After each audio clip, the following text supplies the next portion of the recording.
নমস্কাৰ জনাইছো আগন্তুক এই পঞ্চমী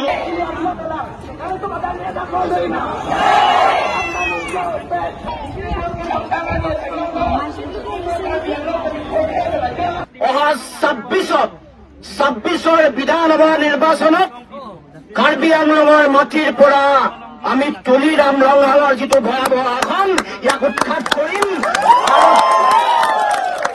ইয়াক আমি সকলোৱে মিলি তুলিৰাম ৰংহাঙৰ দুৰ্নীতি স্বজন তোষণ আৰু আমাৰ মাটি কাৰ্বি ভূমিৰ মাটি আম্বানী আদানী ৰামদেৱ আৰু গডৰেজক দিবৰ বিচৰা যি ষড়যন্ত্ৰ এই ষড়যন্ত্ৰৰ পৰাই আমি অধিকাৰৰ কাৰণে আমাৰ অধিকাৰ সুৰক্ষিত কৰাৰ কাৰণে জয়নিংটি কাঠাৰক আমি আগবঢ়াই দিম বিধানসভাৰ মধ্যে। গতিকে ৰাইজ আপোনালোকে সকলোৱে সিদ্ধান্ত গ্ৰহণ কৰিব লাগিব। ২০,০০০ বিঘা বোকাজানৰ ওচৰত হয় নে নহয়?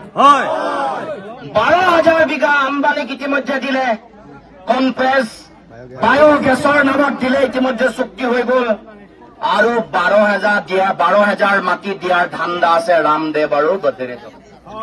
দিব নেকি? নিদিব। সকলো সম্পদ লুণ্ঠন কৰি শেষ কৰিলে, কয়লা নিলে, তেল নিলে, আমাৰ গছ লৈ গ'ল। এতিয়া বাকী আছে মাটি আৰু পানী। গতিকে মাটি আৰু পানী লৈ যোৱাৰ যিটো ষড়যন্ত্ৰ, মাটি পানী আম্বানী আদানীক দি তুলিৰাম ৰংহাঙে ২০০ কোটি টকাৰ ঘৰ বনোৱাৰ যিটো সিদ্ধান্ত, যি লক্ষ্য, এইটো কাৰ্বি আংলঙৰ ৰাইজে কেতিয়াও মানি লোৱা নাই, মানি নলয়। গতিকে ৰাইজ, মই দীঘলীয়া কথা নকওঁ, আমি এটা কথা স্পষ্টকে কৈছো, ৬ষ্ঠ অনুসূচীৰ যি অধিকাৰ, এই অধিকাৰ দিম বুলি বিজেপিয়ে কৈছিলে নহয়? কৈছে।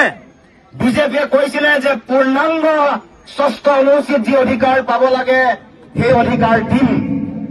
কিন্তু যেনেকে বিহাৰত ভোট চুৰ কৰিছে, কাৰ্বি আংলঙতো ৰাইজৰ অধিকাৰ বিজেপিয়ে চুৰ কৰিছে। সেই অধিকাৰ আমি পাব লাগিব। এয়া আমাৰ সাংবিধানিকভাৱে দিয়া অধিকাৰ, জন্মস্বত্ব অধিকাৰ। গতিকে ৰাইজ, মই দীঘলীয়া কথা নকওঁ, এটা কথা কৈছো, আমাৰ জনজাতীয় লোক, জনজাতীয় যিসকল ব্যক্তি আছে, তেওঁলোকৰ অধিকাৰ কাঢ়িবৰ কাৰণে বিজেপিয়ে কাম কৰি আছে, তাক বাধা দিব লাগিব। বিজেপি জনজাতীয়সকলৰ শত্ৰু, এই কথা আপোনালোকে বুজি পাব লাগিব। বিজেপি খিলঞ্জীয়া ৰাইজৰ শত্ৰু। সেইকাৰণে ৫৫,০০০ বিঘা উচ্ছেদ কৰিব খোজা মাটিৰ ৪৯,০০০ বিঘা মাটি জনজাতীয় ৰাইজৰ মাটি, ৪৯,০০০ বিঘা ট্ৰাইবেল এৰিয়াৰ মাটি। এই কথা আপোনালোকে বুজি পাব লাগিব। গতিকে বিজেপি ট্ৰাইবেলসকলৰ শত্ৰু, জনজাতীয় ৰাইজৰ শত্ৰু। গতিকে বিজেপিক উৎখাত কৰিব লাগিব। আৰু বিজেপিক উৎখাত কৰাৰ এই সংগ্ৰামত অকল কাৰ্বি ডিমাছাসকলেই নহয়, ইয়াত থকা সকলো খিলঞ্জীয়া ৰাইজে সমৰ্থন দিব লাগিব, সকলো ওলাই আহিব লাগিব। আৰু সেই আহ্বান দিব লাগে, সেই আহ্বান জনাবলৈকে মই আপোনালোকৰ ওচৰলৈ আহিছো। মই জন ইংতি কাঠাৰ ডাঙৰীয়াৰ কাষত থিয় হৈ আপোনালোকক মই আশ্বস্ত কৰিব পাৰো, এচুৰেঞ্চ দিব পাৰো, যেতিয়াই কাঠাৰ ডাঙৰীয়া বিধানসভাৰ মজিয়ালৈ যাব, আপোনালোকৰ খিলঞ্জীয়া মানুহৰ, ইয়াৰ যিসকল খিলঞ্জীয়া ৰাইজ আছে, তেওঁলোকে তেওঁলোকৰ অধিকাৰক লৈ চিন্তা কৰিব নালাগে।